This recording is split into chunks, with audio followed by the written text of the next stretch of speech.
ನಮಸ್ಕಾರ ಸ್ನೇಹಿತರೆ, ನಮಗೆ ನಿಮಗೆ ಎಲ್ಲ ಗೊತ್ತಿರೋ ಹಾಗೆ ಜಗತ್ತಲ್ಲಿ ಜನ ಒಬ್ಬೊಬ್ಬರು ಒಂದೊಂದು ಥರ ಬದುಕ್ತಾರೆ. ಕೆಲವ್ರ ಹತ್ರ ಸಾಕಷ್ಟು ಹಣ ಇರುತ್ತೆ, ರಾಜನ ಥರ ಬದುಕ್ತಿರ್ತಾರೆ. ಇನ್ನು ಕೆಲವ್ರ ಹತ್ರ ದುಡ್ಡು ಇರೋದಿಲ್ಲ, ಆದರೂ ತಾವೇ ರಾಜ ಅನ್ನೋ ಥರ ಶೋಕಿ ಮಾಡ್ಕೊಂಡು ಬದುಕ್ತಾ ಇರ್ತಾರೆ. ಕೆಲವ್ರ ಹತ್ರ ಎಲ್ಲ ಇರುತ್ತೆ, ಆದರೆ ಏನೋ ಬೇಜಾರಲ್ಲಿ ಬದುಕ್ತಾ ಇರ್ತಾರೆ.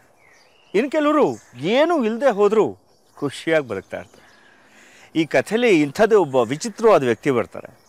ಅವ್ರ ಹೆಸರು ಶೇಷಗಿರಿ ರಾವ್ ಅಂತ. ತಮಗಿಂತ 20 ವರ್ಷ ಚಿಕ್ಕವರಾದ ರಂಜಿತ್ ಅವ್ರನ್ನ 2ನೇ ಮದುವೆ ಆಗ್ತಾರೆ. ಹಾಗಾದರೆ ಇವರ ವ್ಯಕ್ತಿತ್ವ ಎಂಥದ್ದಿರ್ಬೋದು ಅಂತ.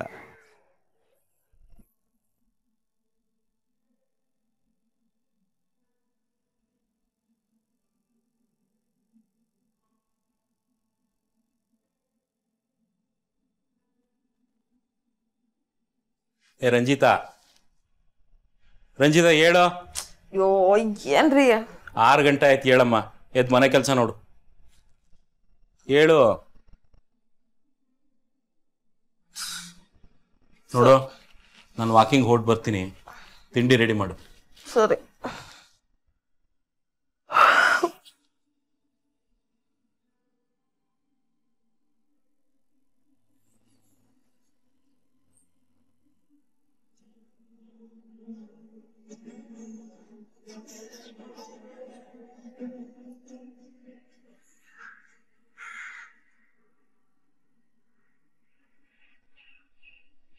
ಮಂಜಾ ಅಣ್ಣ, ಟೀ ಕೊಡ. ತಂದೆ, 1 ನಿಮಿಷ.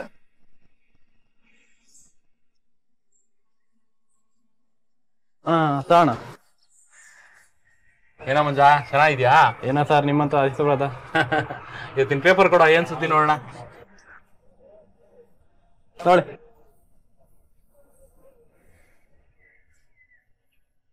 ಅಣ್ಣ ಟೀ ಕೊಡ್ಲಾ? ಅದಕ್ಕೆ ಬರೋ ದುಡ್ಡು ಕೊಡ್ಬೇಕು. ಖರ್ಚು ಬೇಡ ಬಿಡು, ಮನ್ಲೆ ಕೊಡ್ತೀನಿ.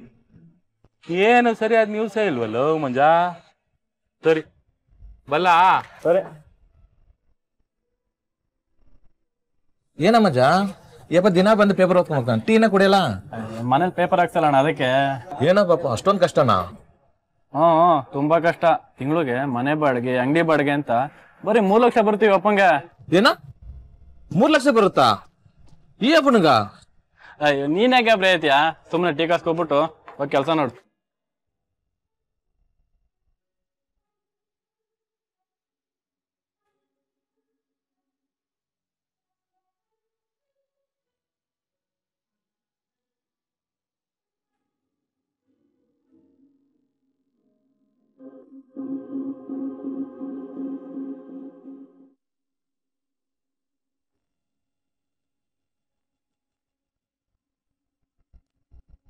ರಂಜಿತಾ ಬಾಯ್ಲಿ.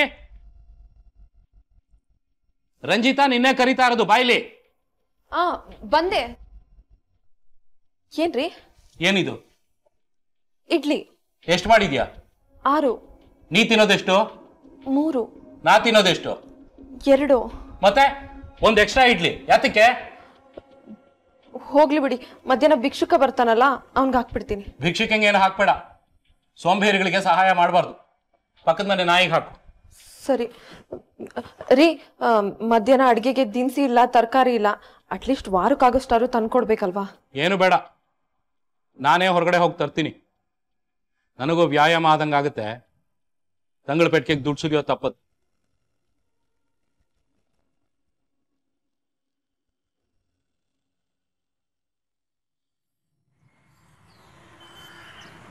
ಅಣ್ಣ ಬಂದೋಣ ನಿಮ್ಮ ಜಿಪ್ನ. ಸುಮ್ಮನಿರೋ, ಕೇಳಿಸ್ಕೊಬಿಟ್ಟಾನು. ಅಂಗಡಿ ಖಾಲಿ ಮಾಡೋರು ಎಲ್ಲೇ ಎತ್ಕೊಂಡು ಹೋಯ್ತೀಯ? ಹೋಗೋ. ಏನೇಯ ಮಾದೇವು, ಚೆನ್ನಾಗಿದ್ಯಾ? ಏನಣ್ಣ ನಿಮ್ಮ ಆಶೀರ್ವಾದ, ಚೆನ್ನಾಗಿದ್ದೀವಿ. ಅದೇನೋ ನನ್ನ ಹೆಂಡತಿ ಸಾಮಾನು ಲಿಸ್ಟ್ ಕೊಟ್ಟಿಯಾಳೆ, ಕೊಡು, ಪ್ಯಾಕ್ ಮಾಡಿ. ಸಪ್ಪಿ ಪ್ಯಾಕ್ ಮಾಡೋದೆಲ್ಲ. ಸರಿ ಅಣ್ಣ, ಆಯ್ತು. 100 ಗ್ರಾಮ್ ತೊಗರಿಬೇಳೆ. ಅಲ್ಲೋದು 200 ಗ್ರಾಮ್ ಎಣ್ಣೆ. ಎಣ್ಣೆ. ಕಲ್ಲುಪ್ಪು ಅರ್ಧ. ಹುಣಸೆ ಹಣ್ಣು 100. ಬೆಲ್ಲ 1/4 kg. ಆಯ್ತು ಅಣ್ಣ. ದ್ರಾಕ್ಷಿ ಗೋಡಂಬಿ ಬರ್ದಳ ಅಕ್ಕ, ಕಟ್ಲ ಅಣ್ಣ? ದ್ರಾಕ್ಷಿ ಗೋಡಂಬಿ ಬರ್ದಿಯಾಳ? ಯಾತಕ್ಕೋ? ಈ ವಾರ ಪೂಜೆ ಗೀಜೆ ಏನೋ ಮಾಡ್ಬೋದಣ್ಣ, ಅದಕ್ಕಿರ್ಬೇಕು. ಅಲ್ಲ ಕಣ ಮಾದೇವು, ನನಗೆ ಶುಗರ್ ಇದೆ, ನಾ ತಿನ್ನಲ್ಲ. ಸರಿ, ಒಂದು ಚಿಕ್ಕ ಪ್ಯಾಕೆಟ್ ಕೊಡು. ಹಾ ಆಯ್ತಣ್ಣ. ಸಪ್ಪಿ 5 ರೂಪಾಯಿ 2 ಪ್ಯಾಕೆಟ್ ಕೊಟ್ಬಿಡ ಸಾಕು. ಸರಿ ಅಣ್ಣ. ಏನೋ ಶಪಿ, ಚೆನ್ನಾಗಿದ್ಯಾ? ಚೆನ್ನಾಗಿ ನೋಡ್ಕೊತಾವ ಮಾದೇವ? ಚೆನ್ನಾಗಿದ್ದೀನಿ ಅಣ್ಣ. ಒಂದ್ಸಲ ನೋಡ್ಕೊಬಿಡಿ ಎಲ್ಲ ಸರಿ ಇದೆಯಾ ಅಂತ. ಸರಿಯಾಗಿದೆ ಬಿಡು ಮಾದೇವ, ಲೆಕ್ಕಕ್ಕೆ ಬರ್ಕೋ. ಹಾ, ಹಾಗೆ ನಾಡಿದ್ದು ನಮ್ಮನೆ ಹತ್ರ ಬಾ, ನಿನ್ನ ಹತ್ರ ಸ್ವಲ್ಪ ಮಾತಾಡ್ಬೇಕು. ದುಡ್ಡು ಕೊಡ್ತೀನಿ, ಹಾಗೆ ತಗೊಂಡೋಗು. ಸರಿ ಅಣ್ಣ, ಆಯ್ತಣ್ಣ. ಏನಣ್ಣ ನೀನು ಈ ಕಂಜೂಸ ಸ್ವಾಮಿಗೆ ನೀನು ಕರೆಕ್ಟ್ ಆಗಿದೆ ಬಿಡು. ಈ ಸುಮ್ನಿರ ಕೇಳಿಸ್ಬಿಟ್ಟಾನು. ಬಂದ ಆಮೇಲೆ ಅಂಗಡಿ ಬಾಡಿಗೆ ಜಾಸ್ತಿ ಮಾಡ್ಬಿಡ್ತಾನೆ. ಅಯ್ಯೋ ಬಾ, ಅವ ಏನತ್ರ ಎಷ್ಟು ದುಡ್ಡಿದ್ರು ಈ ತರ ಜೀವನ ಮಾಡ್ತಾವನೆ. ನನ್ನ ಹತ್ರ ಏನಾದ್ರು ಅಷ್ಟು ದುಡ್ಡು ಇದ್ದಿದ್ರೆ ನಮ್ ದರ್ಶನ ನಾನು ಹಾಕೊಂಡು ಒಂದ್ ಒಳ್ಳೆ ಪಿಕ್ಚರ್ ಮಾಡ್ಬಿಡ್ತಿದ್ದೆ. ದರ್ಶನ್ ಹಾಕೊಂಡ್ ಪಿಕ್ಚರ್ ಫಸ್ಟ್ ಮಾಡ್ಬೇ. ಈಗ ಹೋಗಿ ಕೆಲಸ ನೋಡು. ಹೋಗು. ಆಯ್ತು ಬಿಡು. ಅವೆಲ್ಲ ರೆಡಿ ಮಾಡಲ್ಲ, ಎತ್ತಿಡು ಒಂದ್ ಮೇಲೆ ಹೋಗು.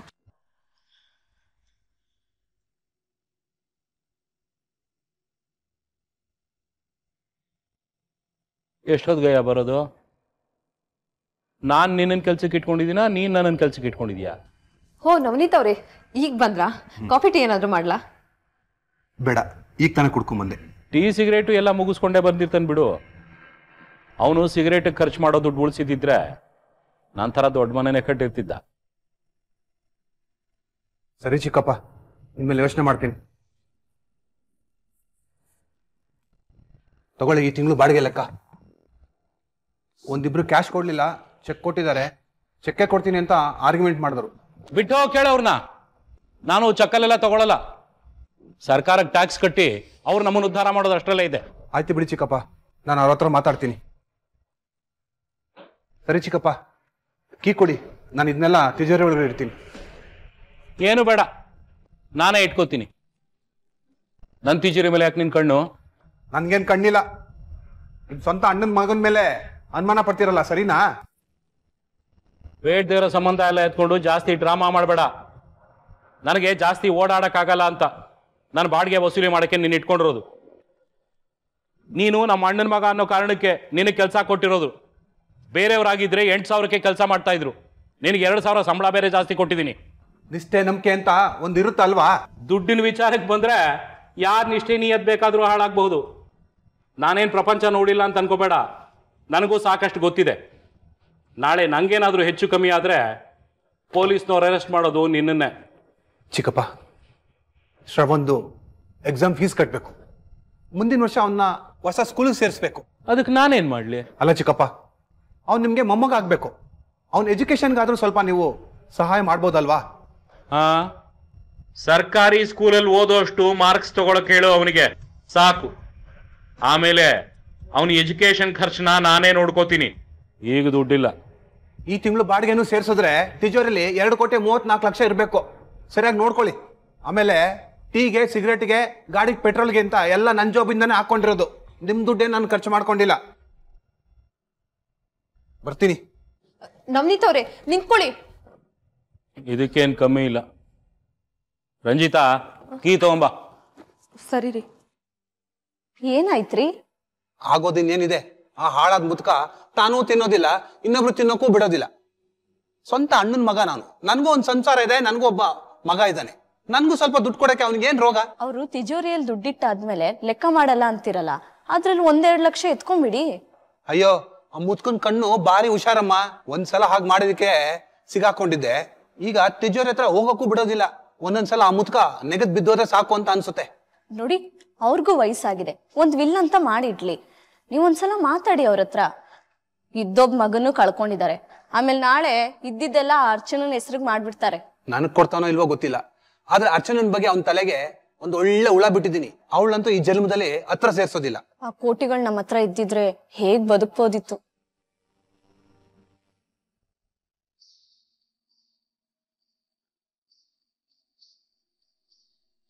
ಅರೆ ಅರ್ಚನಾ, ಯಾಕೆ ಹೀಗೆ ನಿಂತ್ಬಿಟ್ಟೆ? ಬಾ ಅವಳಿಗೆ. ಹೇಗಿದ್ಯಮ್ಮ? ನಾನ್ ಚೆನ್ನಾಗಿದ್ದೀನಿ, ನೀವು? ನಾನು ತುಂಬಾ ಚೆನ್ನಾಗಿದ್ದೀನಿ. ಬಾ ಕುತ್ಕೋ ಕುತ್ಕೋ.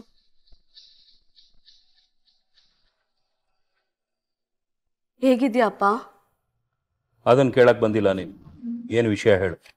ಯಾಕಪ್ಪ ಯಾವಾಗ್ಲೂ ಕೈ ತುಂಬ್ಕೊಂಡೆ ನನ್ ಜೊತೆ ಮಾತಾಡ್ತೀರಾ? ನನಗ್ ನಿಮ್ಮೇಲೆ ಏನು ಯೋಚನೆ ಇಲ್ಲ ಅಂತನಾ? ನನಗೆ ಗೊತ್ತು, ತುಂಬಾ ಯೋಚನೆ ಇದೆ ನಿನಗೆ. ಅದಕ್ಕೆ ಸರಿಯಾಗಿ ಬಾಡಿಗೆ ಕಲೆಕ್ಟ್ ಆಗೋ ವಾರ ನೋಡ್ಕೊಂಡೇ ಬಂದಿದೀಯ. ನನ್ನ ಪರಿಸ್ಥಿತಿ ಆಗಿದೆ, ಯಾಕೆ ಹೀಯಾಳ್ಸ್ಕೊಂಡು ಮಾತಾಡ್ತೀರಾ? ಹೀಯಾಳ್ಸ್ ಮಾತಾಡ್ತಿಲ್ಲ, ಸತ್ಯನೇ ಹೇಳ್ತಾ ಇದ್ದೀನಿ. ಈ ಪರಿಸ್ಥಿತಿ ತಂದ್ಕೊಂಡಿರೋದು ನೀನೇ. ನನಗೆ ನಿಮ್ ಜೊತೆ ವಾಟ್ಸಕ್ ಇಷ್ಟ ಇಲ್ಲ, ಹಣದ ಅವಶ್ಯಕತೆ ಇದೆ. ಸುತರಾಮ್ ಕೊಡಲ್ಲ. ದುಡ್ಡು ಕೇಳಕ್ಕೆ ಅಂತಾನೆ ಬರೋದಾದ್ರೆ ನನ್ನ ಮನೆಗೆ ನೀನ್ ಬರ್ಲೇಬೇಡ. ಅಪ್ಪ, 1 ನಿಮಿಷ. ಕೋಟಿಗಟ್ಲೆ ಆಸ್ತಿ ಇಟ್ಕೊಂಡು ಯಾಕೆ ಇಷ್ಟೊಂದು ಜುಕ್ತನ ಮಾಡ್ತೀರಾ? ಕಷ್ಟದಲ್ಲಿದ್ದೀನಿ, ನಾನ್ ನಿಮ್ ಮಗಳು ತಾನೆ, ಕೊಡ್ಬೋದಲ್ವಾ? ನೀನು ನನ್ನ ಮೊದಲನೇ ಹೆಂಡತಿ ಮಗಳು. ನನ್ನ ಮಗನ ಬಲಿ ತಗೊಂಡಾಗಿಂದ ನಾನೇನ ಸಂಬಂಧ ಸತ್ತು ಹೋಗಿದೆ. ಆ ನವ್ನೆತ್ ನಿಮ್ ತಲೆಗೆ ಏನೇನೋ ತುಂಬಿದ್ದಾನೆ, ಅವ್ನ್ ನಂಬ್ಕೊಂಡೆ ಕುತ್ಕೊಳ್ಳಿ. ನಾಳೆ ದಿವಸ ನಿಮ್ ಕೈಗೆ ಚೊಂಬ್ ಕೊಟ್ಟು ಹಣ ಆಸ್ತಿ ಎಲ್ಲ ಲಪ್ಟಾಯಿಸ್ತಾನೆ. ಯಾರು ಏನು ಅಂತ ನನಗೆ ಚೆನ್ನಾಗಿ ಗೊತ್ತು. ನೀನು ಆ ನವನೀತ್ ಇಬ್ರು 2 ತಲೆ ಹಾವುಗಳು. ನಿಮ್ಮಿಬ್ರಿಗೂ ನನ್ನ ಆಸ್ತಿನಲ್ಲಿ 1 ಪೈಸೆ ಸಿಗಲ್ಲ, ತಿಳ್ಕೋ. ರೀ, ಯಾಕಂತದೆಲ್ಲ ಮಾತಾಡ್ತೀರಾ? ರಂಜಿತಾ, ನಿಂಗೆ ಇದೆಲ್ಲ ಗೊತ್ತಾಗಲ್ಲ, ನೀ ಸುಮ್ಮನೆ ಇರು. ಒಂದ್ ವಿಷಯ ಚೆನ್ನಾಗಿ ತಿಳ್ಕೊಳ್ಳಿ ಶೇಷಗಿರಿ ರಾವ್, ಇಷ್ಟೊಂದು ದುರಾಂಕಾರ ಒಳ್ಳೇದಲ್ಲ.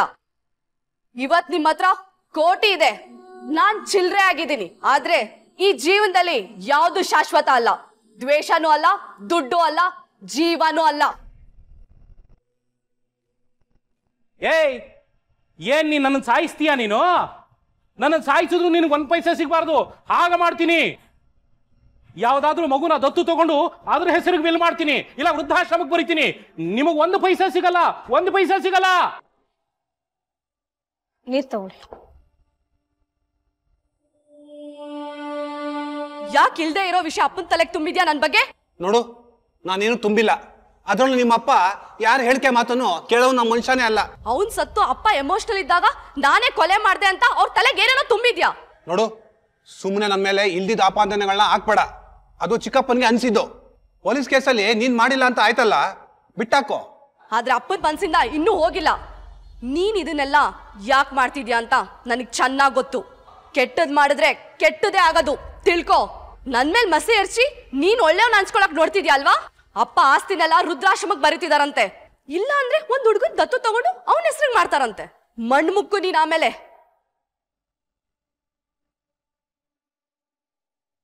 ಯಾರು ನೀವೆಲ್ಲ?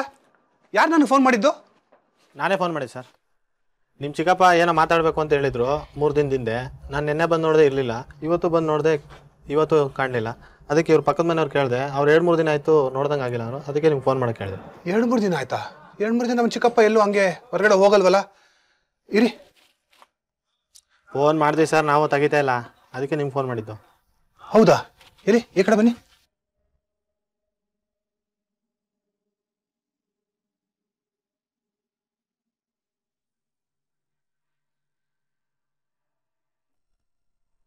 ಚಿಕ್ಕಪ್ಪ, ಚಿಕ್ಕಪ್ಪ, ಚಿಕ್ಕಪ್ಪ,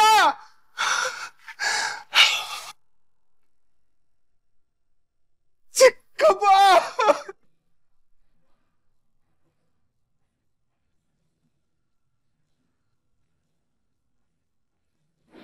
ಚಿಕ್ಕಪ್ಪ, ಚಿಕ್ಕಪ್ಪ,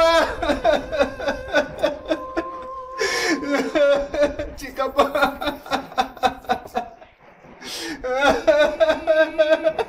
ಸರ್, ಒಳಗೆ ಹೋಗಬೇಡಿ ಸರ್. ದಯವಿಟ್ಟು ಇನ್ವೆಸ್ಟಿಗೇಷನ್ ನಡೀತಾ ಇದೆ, ದಯವಿಟ್ಟು ಕೋಆಪರೇಟ್ ಮಾಡಿ. ದಯವಿಟ್ಟು ಇನ್ವೆಸ್ಟಿಗೇಷನ್ ಮಾಡ್ಲಿಕ್ಕೆ ಕೋಆಪರೇಟ್ ಮಾಡಿ. ನೋಡ್ರಿ, ಏನಾದ್ರು ಸಿಗ್ಬೋದ್ರ ಚೆಕ್ ಮಾಡ್ರಿ.